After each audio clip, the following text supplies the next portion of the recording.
It's time for Baby and Toddler Instructions with host Blythe Lipman. Blythe is a nationally renowned infant and toddler expert who has over 30 years' experience helping moms and dads regain their sanity, teaching them how to survive, and giving them the confidence they need to be the best parents ever. From sleeping to crying to potty training to choosing a preschool and so much more. If you're a parent, Baby and Toddler Instructions is the show you've been looking for. Now here's your host, Blythe Lipman.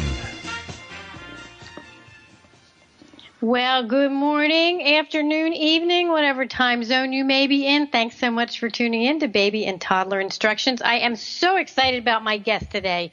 John Edwards is the most sought-after parenting expert in Australia. You're going to love his accent, too. We have so much to talk about, fatherhood, parenting habits, so much more. But first, I have to share some current events. So it's 2015. Can you believe it? Another set of holidays finished. Now back to business. I do hope your little ones are back on their schedules and your routines are back in place. If not, have faith. It takes a couple weeks. Enjoy your children because they grow up so quickly, and I'm going to share a couple of my tips in just a few minutes that will help you get those babies back on schedule because that's the hard thing. They don't really understand. So recalls. Go to my websites, babyinstructions.com and mybestparentingadvice.com, and I keep my recall list up to date. And as I always say, if you get a wonderful hand-me-down from a relative, a friend to use for your little one, check the recall list and make sure it has not been recalled. And don't try to finagle it so you can fix it yourself. Call the company. I always put the numbers, I put the emails, and they either replace the items, give you your money back, or give you something to fix it. So you want to keep those little ones safe. So let's see what we have. Before I talk with John, I have a couple things I do want to share. USA Today had a really interesting little snippet about new mom concerns. And there are many of them. You are so excited. You have the baby, the adrenaline's pumping, and you're in the hospital. You go home, grandma's there, and then all of a sudden, oh my goodness, everybody's gone, and this baby is screaming and won't sleep. And that's where you call me because I do phone consults and I do in-home consults. If you live in Arizona, I'll come to your house. It's not too far. And you can always fly me to Australia where John is and I can help. But anyway, the recent pediatrician saying that these are the most common feeding questions from moms. Is supplemental breast milk with formula okay? 69% worried about that. 66% worried about what formula do you recommend, and 64% worried about how do I know if my baby's getting enough food. That's really tough because you know what, parents worry, and I know moms that have bought scales and they will feed their baby. They'll weigh the baby before, feed the baby, and then weigh the baby after. Don't do that. It's not really accurate depending on what's in their diaper, what they have on. If your baby is happy, if your baby's gaining weight, if you're having fun, don't worry, baby's getting enough. And if you are worried, you can always call your pediatrician. But, moms, go with your guts. You're usually right. I have to say your intuition is most of the time right on the money. So, again, don't be afraid to ask. Also, there was another little snapshot in USA Today. It's the least expensive cities to raise a kid. The average cost of raising a child born in 2013 through age 17 for a middle-income two-parent family is $245,340. Wow, you better start saving. Anyway, let's see, what was less expensive? Harlingen, Texas. Okay, TogiNet. Have those babies. It costs $199,694 to raise kids till they're 17. Norman, Oklahoma, $199,000. Let's see. Salina, Kansas, $207,000, almost $208,000. Ashland, Ohio, almost $207,000. And Pueblo, Colorado was the bigger one, $208,000.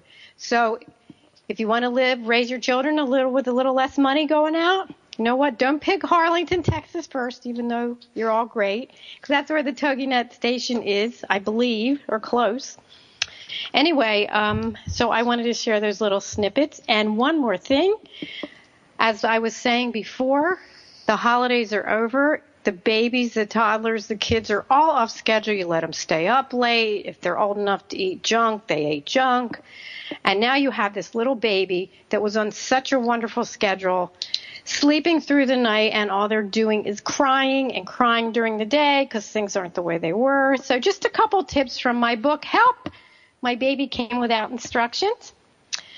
First of all, if you can't get your baby to stop crying and you know everything is fine and they're just having a cranky period, take a receiving blanket, put it in the dryer, make it nice and toasty, and swaddle your baby. I know many parents say, my baby hates to be swaddled. You know what? You can cover them up. You can swaddle them with their arms out. Boys in particular do not like their arms to be swaddled. So try that. The nice warm blanket is great for all of us. Also, put the baby in the swing. The swing was my saving grace when my kids were little. That back and forth motion, which kind of simulates the motion when they're in the womb. Try the swing. Also, make sure your baby isn't too hot or too cold, because it's wintertime, it's January, and you know what? A lot of places it's freezing. So make sure your baby's not too hot or too cold. And the way to tell, touch the baby's nose, see if it's chilly. But don't overdress your baby either. If you're warm, the baby's probably warm enough. If you're cold, check. They're probably cold too. You know what? You can usually tell, but that's another reason they may cry. They may be uncomfortable. Also, one more thing, check the diaper. If you're using those disposable diapers, make sure the elastic between those little legs is not pinching, because that's another thing they can't tell you. So those are a few tips from Help! My Baby Came Without Instructions, which you can get on Amazon. You can get at Barnes & Noble, barnesandnoble.com. It's also available on Audible, and you can listen, and it goes on all the iDevices if you don't have time, because we're all so busy. So let me tell you a little bit about my guest, because we have some time before the first break. John Edwards is known as the most sought-after conscious parenting expert in Australia. He's famous for transforming the lives of parents by showing them how to remove tantrums. Wow, that's a good one. Fights, arguments from their family without the usual stress and anxiety. He has 18 years of high school teaching experience, through which he has taught approximately 10,000 teens aged between 12 and 18 years old. John has approximately 13,500 hours of classroom teaching and management, and has spoken to approximately 6,500 parents. Way to go, John. And when it comes to children and parents, John knows his stuff. He and his wife have raised 3 children through their 24 years of marriage. He's the author of several books that you should all get, Student Mind Power, as well as his Parenting Checklist series of ebooks, and he has published on the subject of professional parenting development on various parenting websites and publications. John is coming to us today from Sydney, Australia, and he's going to talk all about inspiring parents around the world to adopt a conscious parenting style, which is not always so easy. So you can also find out more at John's website, and he's going to share all that before the end of the hour. So, John, welcome to the show. Thank you for getting up so early. No problems at all. Yeah, great. Thank you. Thank you so much for having me. Oh, you're so welcome. Are you a morning person? I'm not a morning person. I actually find it difficult to work during the day. There's too many distractions for me. I prefer to start at about 11 o'clock at night and work through till 3 or 4 in the morning. It's nice and quiet. There's nobody about, no distractions. That's probably my peak time. When do you sleep? Do you sleep, or are you one of those people that don't need a lot of sleep? No, I need my sleep. I'm getting older. I need more than I did when I was 18, so there's sleep in there somewhere. I know. Isn't that the truth? It is. I mean, I need my sleep too, and I'm a morning person. Don't come after me like 9:30, 10 o'clock and ask me to do something for work. It has to be triple checked. Wow. I love the morning, and I am very far away from you in Arizona, so you know what? I love to get up in the morning and have my quiet time in the morning and my cup of coffee, and everybody, just give me my time. It's really nice. So it's funny. I never try to be a night person. I think you raise a good point even there with parents, that they need to take 15 minutes, 20 minutes if they can possibly get it in the morning just for themselves and relax and have their own thoughts and compose themselves for the day if need be. You know what? And not be guilty about it. So many parents, especially moms, have that G word, guilt, that they need to be doing something every single second. And you know what? You're not being selfish if you're sitting there taking care of yourself. Have some tea, read the paper, take a walk. Could not agree more. I had a guest on the show a couple weeks ago, and they talked about the thing that works best for them is to figure out their day the night before and actually write it down. So they know when they get up in the morning, they don't have to worry about what they're going to be doing. And, you know, the phone rings and you check an email and then you have to answer an email. So, you know what, that really works well for some people too. Look, I'm very much it's interesting. I've had my whole career teaching computers, so I'm on a keyboard all the time, but I don't really relate to a keyboard. I'm more of an old-style pen and paper person. So I'm a big one for checklists. I'm a big one for monitoring your parenting styles and things like that with checklists and being physical about them, writing them down. I think there's a lot to be said for that. You know, how do we go back to that? Do we do it with the kids when they start school? Because I agree. I always had my little planner. I wrote in it. Now I use my computer, and I'm never quite sure that what I have is actually the right time. Yes, you're right. You're right. Look, it's really difficult because kids very soon won't even use a pen and paper. It'll all be iPads or whatever electronic device there is, or iPhones or Samsungs or whatever it could be. So I suppose they're going to work out their own style of doing it.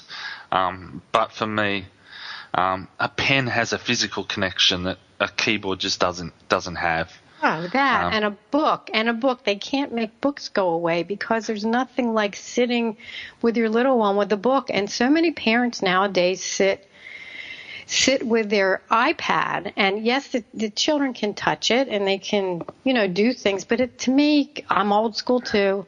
It's not the same as turning the pages and getting excited about the colors and what's coming next. But you know what? We're going to break for a commercial in about 15 seconds, so I don't want to talk about conscious parenting with you until we come back. So after the break, we will get right into your story and how do you stay conscious in this world with so many things going on. So stay with us. We'll be right back with my guest, John Edwards.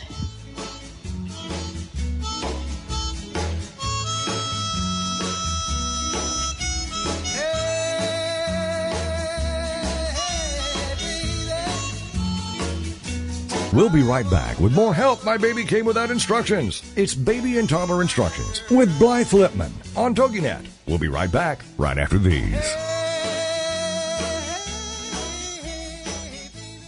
Join us for Healing with the Marika Method. This is an amazingly informative show to help heal people as well as their horses, dogs, and cats.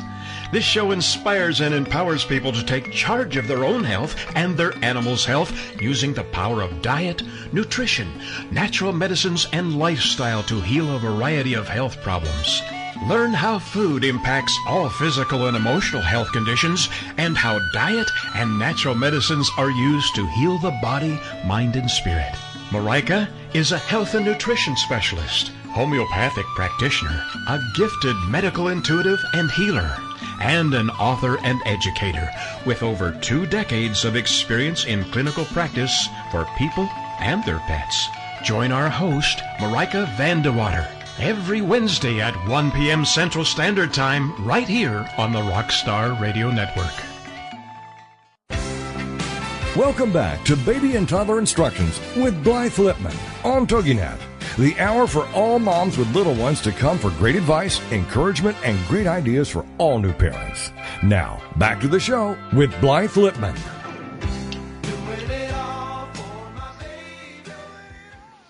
Well, welcome back to Baby and Toddler Instructions. I am here with my wonderful guest, John Edwards, who is the most sought-after conscious parenting expert in Australia.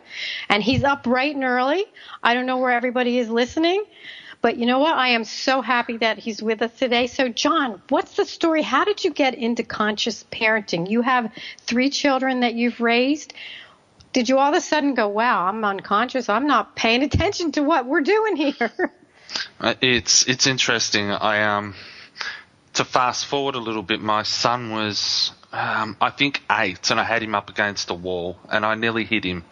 And I don't say that because I'm proud of it, Blythe, but I suppose that was a catalyst for change. I don't think it necessarily just happens automatically, or you, as you said, one day think, geez, I'm unconscious, the next day I'm conscious. It doesn't happen like that. Usually there's some sort of catalyst in your life, and that was my catalyst. But I was raised by an alcoholic father, a violent alcoholic father who would regularly hurt Mum. Yeah, look, there's lots of people that go through that, Blythe, unfortunately.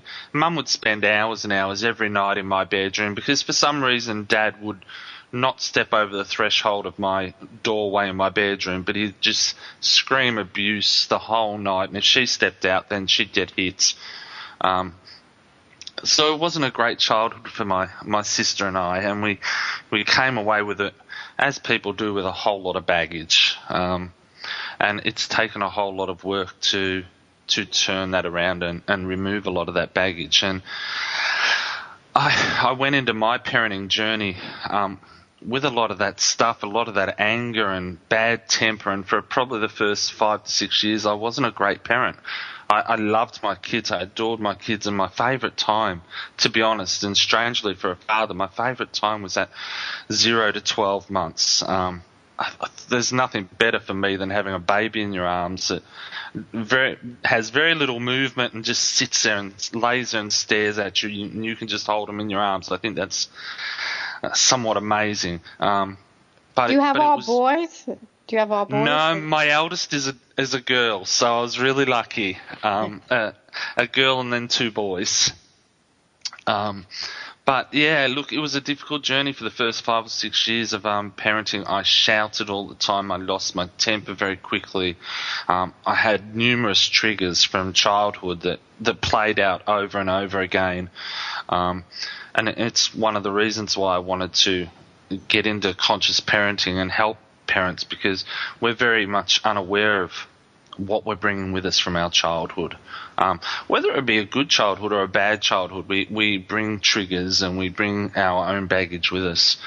But when I got my son up against the wall, I sat back and he cried and I cried, and you talking about the guilt word, well, for that 5 years I had guilt constantly. I'd do something, then I'd cry for an hour, and my wife would try to console me, and she would try to console my kids, and it was just a nightmare. And I had him up there on the wall, Blythe, and I thought to myself, this is crazy. And it dawned on me probably at that moment that my kids were not deliberately being bad kids. They weren't deliberately misbehaving just for the fun of getting their dad angry or aggravating their dad. I think lots of parents think, or you hear very often that parents say, my kids made me do it. Kids don't make you do anything. We're the adults, we're the parents. We're just reactive to our kids' behaviour. But it dawned on me that my kids are acting in that way because I wasn't meeting their needs. And once I started to actually focus on my kids and what they required from me emotionally, things started to turn around. But it took a good 12 to 18 months, and it took a lot of paper and pen to be able to try and determine what was happening with me and what those triggers were and what the baggage that I carried in, and a lot of personal development, some NLP with Christopher Howard, John DeMartini courses, and a whole lot of work on myself to a point where I could NLP. What's NLP? Neuro-linguistic programming, and it's watching the language that you use to create effects in kids and adults, mirroring and matching, creating rapport. A whole lot of different things like that allow you to use your language to create the results that you want. That's very simplistic. But a lot of personal and professional development to get to a point where I could actually have an incident happening at home and I could look at it and say, okay, well, this is what's happening, or this is the underlying reason for it happening. And if we can address those reasons, then most of the behaviour is a non-issue.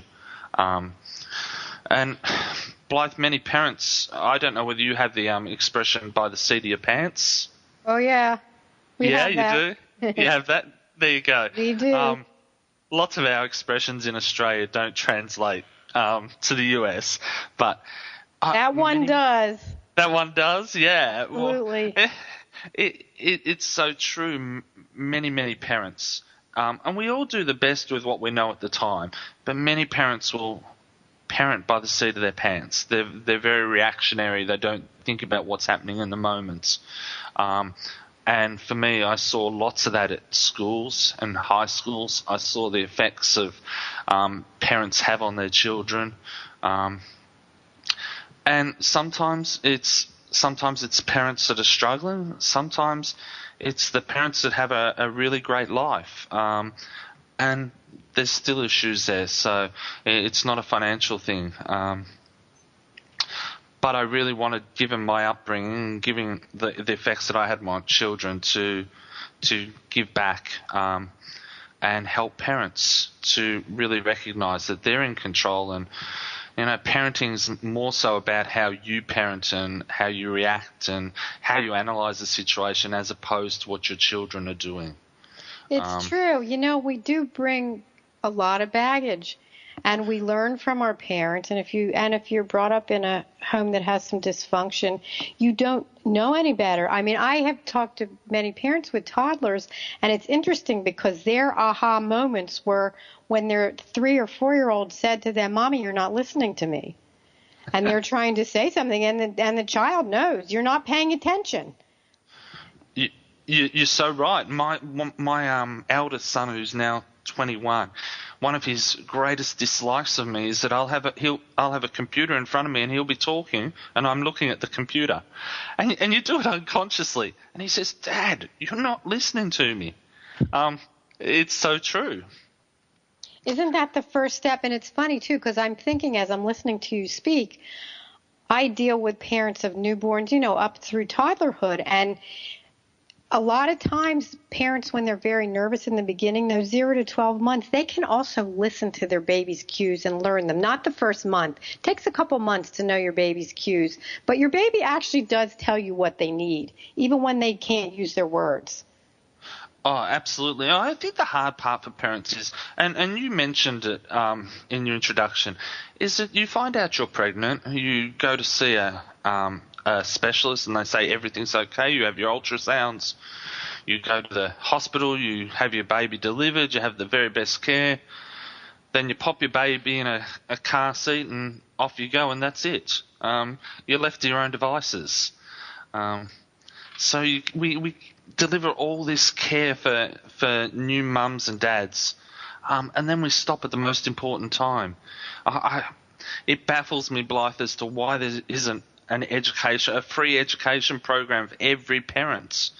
That even if it's only a few hours, that we give them some education as to what to expect next and how to deal with that, because it's really tough. That's why I wrote my books. Help My Baby Came Without Instructions, and More Help, and Help My Toddler Came Without Instructions, because everything else comes with instructions. And I had a parent tell me many years ago that they did exactly what you said. They put the baby in the car seat, and the father looked at the mother and said, "They're going to let us take this baby home alone?" and it's true, because what do you do first? Well, you don't know whether you're squeezing the baby too tight or not enough. If you put your hand too hard on the top of their head, is the head going to collapse in with the soft spot? It's a minefield, and that's just holding the baby, let alone parenting. That's just the first week, huh? Yes. Yes, it's tough, and you need books like yours because parents need that guidance. It's funny because we talk a lot about common sense, and parents are scared to ask. They feel stupid, and I will tell every parent there is never a stupid or silly question ever. you know what? Ask it. And if somebody makes you feel bad, that's their problem. It's not yours, because it's always good to ask. Just don't ask too many people. And also I see, which I'm sure you do too, with the internet so available, the other thing parents will do is they will go on 10 sites and you get 10 answers and you get 20 answers on one site. And then you're so totally confused. And if parents were conscious, like we're going to continue talking about, if they were more conscious as a parent from the beginning, they would probably feel better. I mean, you teach what I teach. We teach confidence. And if a parent has the confidence, then they will be a good parent. It's when they get so scared that you start trying, especially with a little baby. Parents will try 10 different things in a week, and the baby doesn't know whether they're coming or going. Talk about by the seat of your pants. Yeah. Look, I think, Blythe, it's, as you said, preparation. I would encourage mums and dads to think about all those questions before the baby's born. Use the 9 months to decide, are you going to breastfeed? Are you going to bottle feed? What type of formula are you going to use? Is the baby going to sleep in the same room with you, or are they going to sleep in a different room? How are you going to monitor them? What type of clothes are they going to wear? Who's going to look after them at night? Who's going to get up? I think if you nail down a whole lot of those things before the baby's even born, then you give yourself a really big head start. There's going to be lots of questions that you haven't answered, but I think if you can go through a lot of those things and prepare for them beforehand, then it's really a good thing for parents. No, I want to put in the word try to prepare, because sometimes when you meet that little baby, everything you thought you were going to do, you didn't. I've met many moms that said, I'm never breastfeeding, and they do. Or I've met many moms that said, I don't want the baby in my room, and they see this little baby, and there is no way the baby's gone in this tremendous big crib when the baby's 6 pounds, and of course they want the baby right there. So yes. Absolutely, I think it's a great idea. Put all those questions down, and you know what? Answer them the best you can. And if things change, it's okay. But we're going to change in about 20 seconds because we're going to go to our second break, and this goes so quickly. And after the break, I want you to talk about the components of conscious parenting and give us some examples of how to be a conscious parent, because it's very important. So here we go, and stay with us. We'll be right back.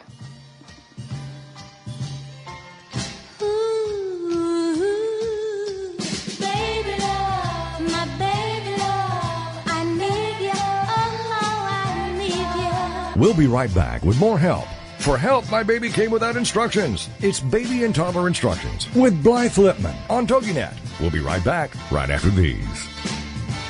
Baby love, my baby love, I need you, oh, I need you. Mark Lipinski is coming to TogiNet. It's Creative Mojo with Mark Lipinski, a live 2-hour show Wednesday afternoon starting at 3, 2 Central on TogiNet.com. Creative Mojo. It's fun, entertaining, informative, inspirational, and illuminating. Lipinski has worked on such shows as Oprah, The View, The Joan Rivers Show, and Ricky Lake. He's busy, but he's got the drive to share with Creative Mojo, dedicated to the modern crafter and crafting lifestyle. Dive into the info and enjoy everything from celebs to entertainment news to recipes, quilting and needlework, knitting, painting, woodworking, Christmas crafts, and so much more. This show boldly encourages you to discover and harness your own creative spirit by living creatively every day. For more on Mark and the show, check out marklipinski.com. Don't miss the fun. It's Creative Mojo with Mark Lipinski, Wednesday afternoon starting at 3, 2 Central on TogiNet.com.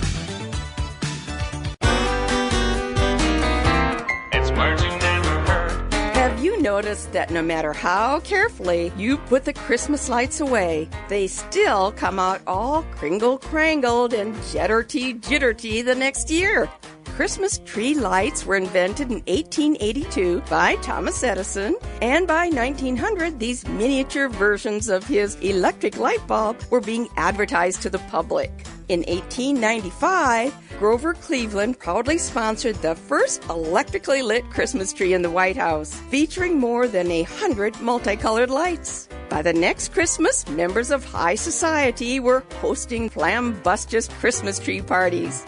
Of course, in those early days, the services of a wireman had to be obtained, as many people had considered electricity as a bit of a bugaboo. It's words you never heard. To all our armed forces, men and women serving at home and abroad, have a wonderful holiday.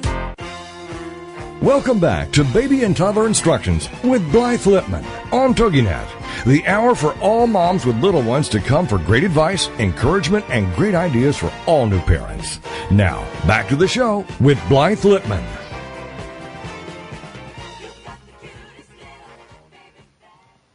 Well, welcome back to Baby and Toddler Instructions. I am here with the most sought-after conscious parenting expert in Australia, John Edwards, and during the break, I went to his wonderful website called parentingconsciously.com, and it says, can you imagine a day that goes happily by without a single issue with your kids? If you are at a place and you're in front of your computer and not driving while you're listening to this, take a look at this website. John has everything on here from, is your toddler driving you crazy? No, that never happens. You don't know what to say to your teenager, to what happened to my beautiful child. I mean, John has such great tips. I'm so happy that you're on the show this morning. Thank you again. So what are the components of conscious parenting? Blythe, I suppose it depends on who you speak to in relation to conscious parenting, because there's lots of different definitions. But to me, being a conscious parent is actually being very much aware and in the moment and understanding what's actually happening with an incident. Say, for instance, your toddler. If your toddler's continuously clicking on the TV remote control while you're in the kitchen, there's a reason why they're doing it. Conscious parenting is about looking at what the actual issue is, what's actually happening, but trying to determine what the underlying reason for that is. And if they're clicking on the remote control, it might be that they're trying to get the mum's attention or dad's attention, and perhaps if you assign some one-on-one time, some special time, so called it special time, and every 3:30 or 4 o'clock or 5 in the late afternoon, you spend 20 minutes with your child and it's dedicated to them, then you're giving them that attention, that specific individualized attention that may well change that behavior that happens during the day because their needs are being met. So it's about not screaming and not yelling and reacting in the moment to a situation that arises in your home, but it's actually about trying to determine what's actually happening under the surface, because if you can determine what's happening under the surface and you can address those needs of your children, then the behavior itself disappears. And it's also very much, that's what I would call stage one. Stage two is about recognizing as a parent that you can't change your kids. In fact, people think, parents of teenagers, for instance, think, Blythe, that if they lock their child in their bedroom for 4 hours each night, then they'll do their homework. Well, Right. Yeah, look, it's not going to happen. It's just not going to happen, because if your teen doesn't want to do their homework, they'll sit there and twiddle their thumbs.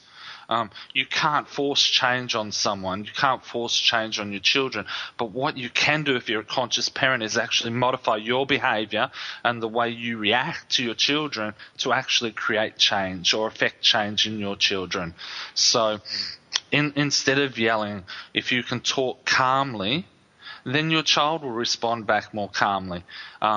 If instead of getting into a long debate, which ends up into an argument, if you can say your piece and then stop and walk away, then you're affecting change with your child, because there's no point yelling at themselves. So by modifying your behavior as a parent, you can actually affect change in your children. I think that's an important step for parents to understand. And thirdly, creating good choices and consequences. If it's a toddler and you're creating choices, then create a win-win choice for you as a parent. So if you want the toys put away, then have two choices. Okay, we can play a game and we can count to 10 and see how many toys we can put away, or you can put them away yourself. So the toddler themselves thinks they're actually getting a choice. So they're happier because they're not being told exactly what to do. They can pick which one they want. But as a parent, whichever choice is made, the parent's actually getting the result that they want. I'm so happy you said that, because so many times parents will want their little one to do something and they'll come up with something that's really tough. If you put away your toys, we're going to go get frozen yogurt, and it's dinner time or it's bedtime or it's something they really can't follow through with, and they make it so tough on themselves that I'm so happy you said that piece of it, because it doesn't have to be a trip to a store for a toy or anything. It could be an extra book before they go to bed, or, whatever it is. Make it easy on yourself, parents. Oh, absolutely. I think one big thing that parents do, and you hit the nail on the head there, Blythe, is that they will create a consequence for their children and they won't follow through on it.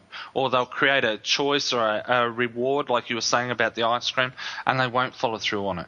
Number one, that diminishes your effect as a parent. And number two, your child's not going to believe you next time if you don't follow through. And it's really important to create great choices and consequences. And the choices when they're toddlers, create choices that allow – both choices allow the result that you want, but your toddler is being able to make a decision. The earlier that you can instill in your children that ability to undergo that decision-making process, the better. It's a really important skill for them. And if they're getting a little bit older and you're creating consequences for an action, then number one, try to make your consequences related to the actual activity. So that if they're not going to bed on time, and mum or dad are usually reading 2 or 3 books, and say you're only going to get 1 book read. So try and have your consequence closely related to the incident that's happening at the time, and always follow through on those consequences. Consistency. Consistency is the name of the game. Yeah, it really is. So I think there's 3 steps there for me, Blythe. And number one is understanding why your child's doing something, whether it's attention seeking, whether they're trying to demonstrate their power in a situation, whether they're withdrawing, whether if your toddler's kicking or punching you, they're angry, they're seeking some sort of revenge on you. Understand why they're doing that. And if you can address those underlying issues, then the behavior problems shouldn't be there, or not to the same extent. Number 2, modifying your own behaviour as a parent. Even if you've got a baby, I was a big one, Blythe, that it very much depends. If it's the middle of the night and you pick your baby up and you're stressed and you're uptight, your baby feels that. Yes, they do. Your baby's very connected to how you as a person feels.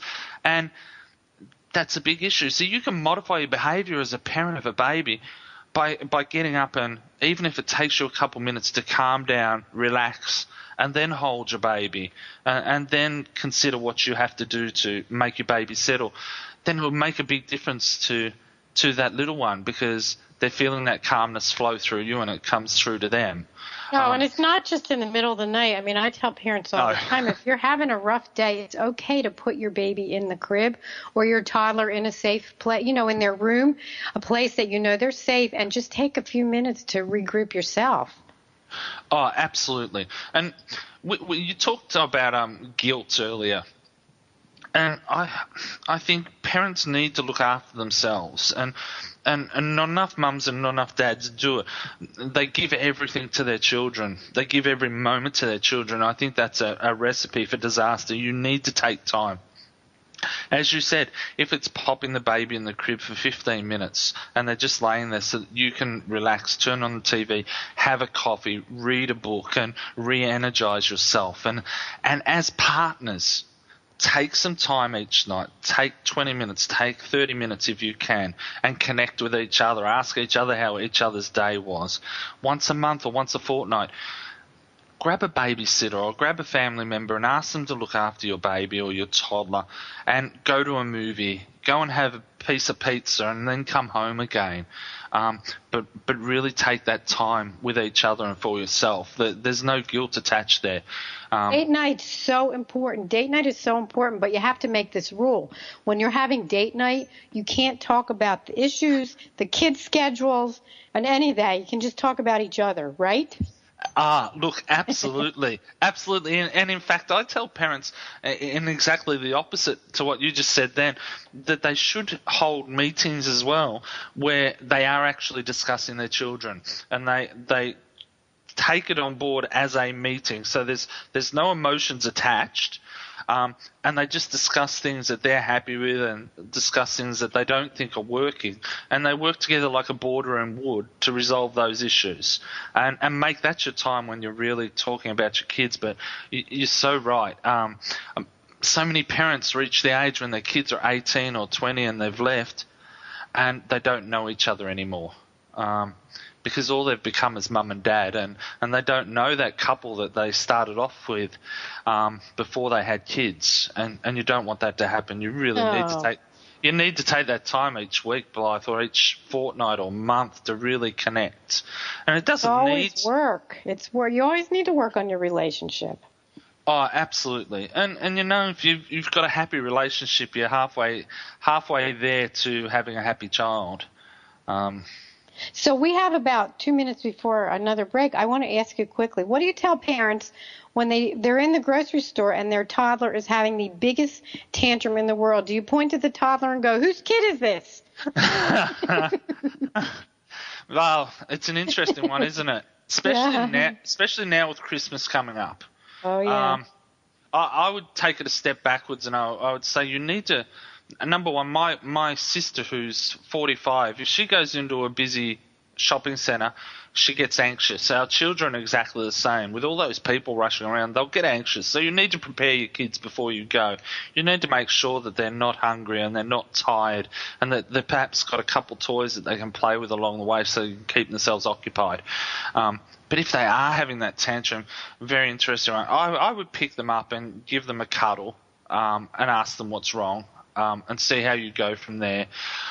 And it takes a little bit of backbone, I think, Blythe, but if the child is well aware of what they're doing, then I would walk out of the supermarket or the shopping centre, go home, and say to your toddler, well, that didn't work, you didn't behave the way you knew you had to, and you miss out next time, and go do the shopping again.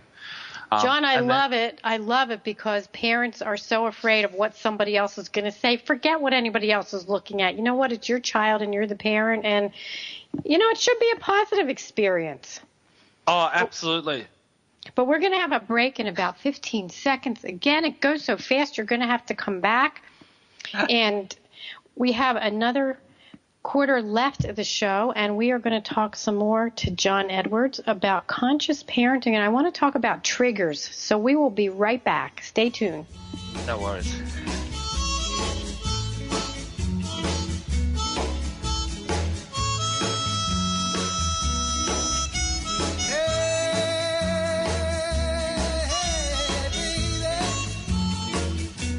We'll be right back with more Help My Baby Came Without Instructions. It's Baby and Toddler Instructions with Blythe Lipman on TogiNet. We'll be right back right after these.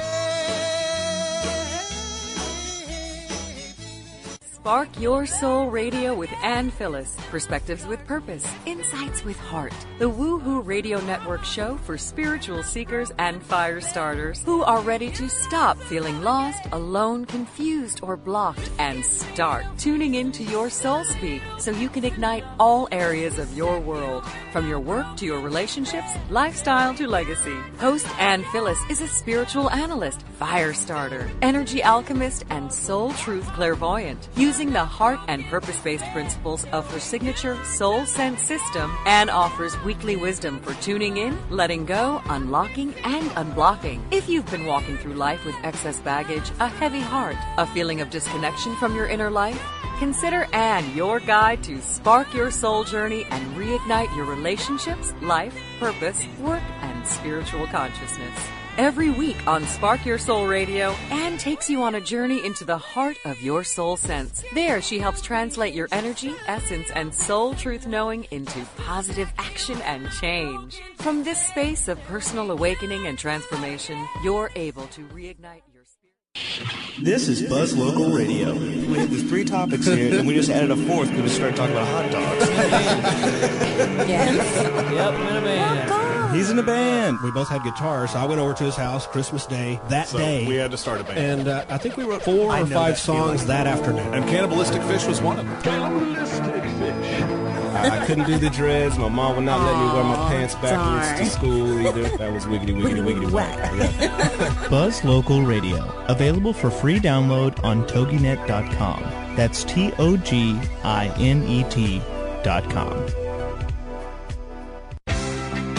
Welcome back to Baby and Toddler Instructions with Blythe Lipman on TogiNet, the hour for all moms with little ones to come for great advice, encouragement, and great ideas for all new parents. Now, back to the show with Blythe Lipman. Well, welcome back to Baby and Toddler Instructions. I'm here with my wonderful guest, John Edwards. He is a conscious parenting expert in Australia, where it is summer there and 87 degrees Fahrenheit. Well, I wish some of us sure wish we could be there with John. But we're up to the last part of the show, and I want John to talk about some of the triggers, because every parent's different, and what are some of the triggers to look for that you're not being conscious? Yeah, triggers can be, I suppose I categorize them in 2 ways. It can be an emotional trigger, or it can be something that's happened during your day, or someone that creates that trigger. Like for me, a big one that I didn't realize until 5 or 6 years into my parenting was that as a family we would be having a great day. Everything would be going along swimmingly. We'd be having a barbecue. The kids are all happy. And then I would do something to destroy it. I would pick on my son usually, and I'd make a real mess of the day. Everybody would be upset and it'd be ruined. And my kids could not work it out. My wife could not work it out. But what I realized, and it took a long time to do that, was that I had a trigger from my childhood, that we would have a great day as a family when I was a young kid, and my dad would have drunk so much beer during the day that there would reach a point where the day would just disintegrate and become awful. And that went along into my parenting. We would have a great day, and then I would ruin it, because that's what had happened in my childhood, and that's what I was expecting to happen. So there's lots of subconscious triggers like that will come across from your childhood. We as young parents struggled with our finances very on in our parenting. So every time we would talk about money, I would get stressed and uptight, and no matter what my children did afterwards, I would snap their heads off. I would go at them. They were emotional triggers for me. A trigger could be as simple as you've spent half an hour in a big line of traffic to get home from work. A trigger might be even that your child runs at you when you open the door and you haven't had breathing space to actually relax and calm down. A trigger could be when you leave your children with the grandparents and the grandparents parent or treat your children in the way that they treated you as a young child, as opposed to the way that you want them treated. It could be that your neighbours look at you every time you drive in your driveway, and that annoys the heck out of you. And they can be really hard to pick up, Blythe. And what I have in one of my courses is what's called a parenting journal. And I have parents note down every incident that happens in their parenting for at least 2 weeks. And what they can do from those 2 weeks, Blythe, is they can actually create a whole series of trends that have happened throughout that 2-week period of their parenting. And what that'll show them is there's times consistently that they will react to their children in a non-rational way or an irrational way, and that will be a trigger. Or there will be certain things that they're doing on a regular basis throughout that 2 weeks that set them off, and it's a great way to determine what their triggers are, just by journaling, creating that parenting journal and journaling what's actually happening every time there's an incident in your house with your kids throughout a period of time. That's really interesting because, we see with anything, whether we're on a diet, whether we have a job, if we write down what we do every day, I think the act of writing it down and then going back and seeing just really helps with anything in life, but with parenting especially, because I'm glad you said that portion about traffic and coming home, I think that's a big thing with dads. You know, you come home from work and mom goes, here, I have the kids all day. And you haven't had time to, you know, even go in and have a drink of water or say hello. And I sometimes feel so much for dads. So that's another thing, I guess. You have to set that up with your significant other. Oh, absolutely. And it's dads might like to sit down and watch the news quietly, but they have their children climbing all over the top of them. And that's not a bad thing. Their kids want to spend time with their dad. But their dad would like that 30 minutes just to be able to watch the news in quiet. So, yeah, I think as parents you need to recognise that and set those times up so that the mum says, hey, look, kids, Dad loves watching the news quietly. We'll give him his 30 minutes and then you can play with him again.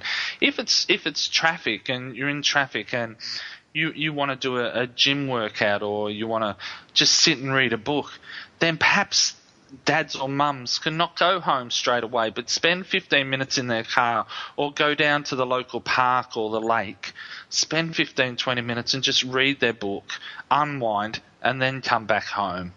Something pretty. Don't go to the bar. No, don't go to the bar. Years ago. Don't go have a drink to unwind. That's not a good one, I don't think, in my opinion. No, not in the slightest. No, I'm not a big advocate for that at all. Drink doesn't solve any problems. But I think if you can parent and document exactly what's happening, then you get a really good idea of whether you're reacting to things that you shouldn't be. Particularly when you're getting toddlers or tweens, often we'll say they haven't put the garbage out straight away, and we get very angry at them because they haven't done it immediately.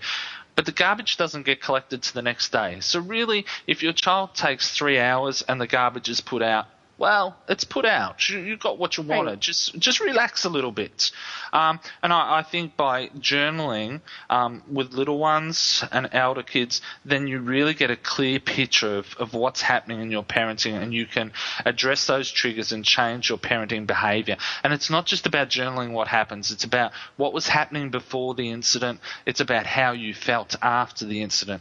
And after is very important, because if you lost your temper, you need to know and address how you felt. Because if you do feel guilty or you do feel upset about how you reacted, then if you're documenting that, then you really become aware of it and conscious of those feelings, and you can start to change them. Do you find, too, when parents look at their triggers, do they usually have the same triggers, or are there a lot of different triggers? Or is it usually around the same kind of issue, maybe something from their childhood, maybe traffic, whatever it is? I think there's a whole lot of different issues. I think many of them we bring with us from childhood. But it could be the wife went out with a guy that drove a red Monaro, and he dumped her really badly and hurt her when she was younger. Now every time she sees a red Monaro, she triggers those feelings and loses control. Is that a red Monaro? Is that an Australian car? Oh, it probably is, yeah, sorry. Monaro. that like a Corvette, Australian Corvette? See, I don't know what a Corvette is. Okay, so. well, it's a car. It's a red it's a car. And you like the guy and he dumped you. And now you're mad at your children. Right? Well, yes, and you're not mad at your children because of the red car, but the red car brings up those emotions that you're feeling, and those emotions affect then the way you're parenting. And we need to be really conscious of those. And I think that's what conscious parenting is about. It's about, as an adult and as a parent, taking responsibility for what's happening in your home. It's not good enough for parents to say it was my child's fault, their behavior caused me to do this, blah, blah, blah. Parents need to take responsibility for the way they're reacting and the way they're behaving, and change their behavior to affect change in their children. And be very aware and conscious of what's happening in the moment. And it is difficult, Blythe. It doesn't happen overnight, as you said.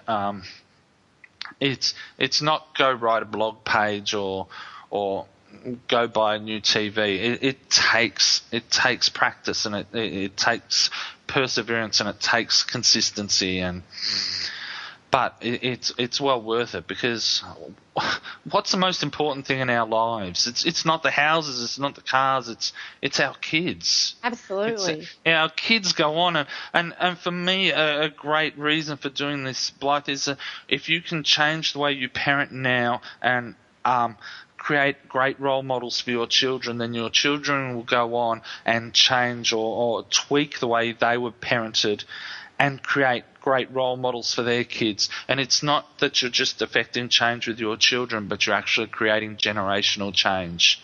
That is so important, and that is such a good message to leave us with. So tell my listeners, because we're at the end of the hour, tell them where they can find your wonderful group and where they can find your website. Yeah, on Facebook, it's Parents of Toddlers, Tweens and Teens. If they search on that, they'll find it. And parentconsciously.com. And in February, I'm offering some free parenting calls. So if they go to parentconsciously.com/parenting calls, then they can schedule an hour session with me, and we'll have a chat and work through any issues that they have.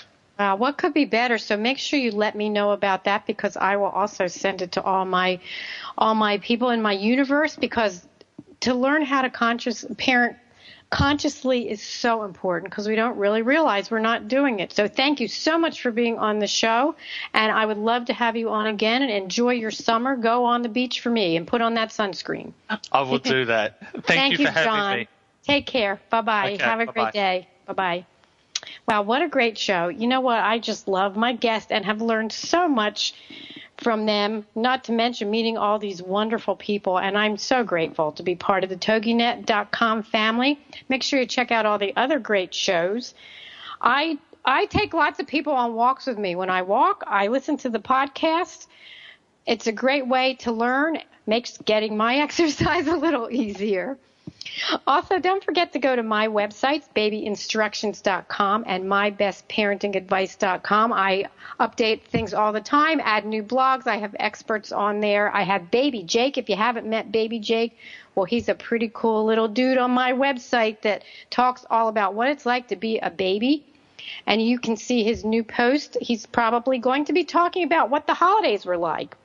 So I'm on Facebook, Twitter, Pinterest, Google+, LinkedIn. Find me. You'll get some great tips. And you can always call my office for a phone consult. My number is 480-510-1451. For a phone consult, a Skype video, and if you live in Arizona, I'll even come to your house. So I would like to leave you today with these words of wisdom. As Jane Blawstone says, the best security blanket a child can have is parents that respect each other. And finally, Charles R. Swindoll said, each day of our lives, we make deposits in the memory banks of our children. That is so true. I just love this. You know, no matter what age your children are, we do make those deposits in their memory banks. And as I was talking to John, the next generation will parent more consciously, and they do remember. And I can tell you, my grown children and I talk about so many things that happened when they were young. So creating traditions, routines, only adds to those wonderful memories. So thanks for tuning in. Have a great rest of the week. I will see you next time. Bye-bye.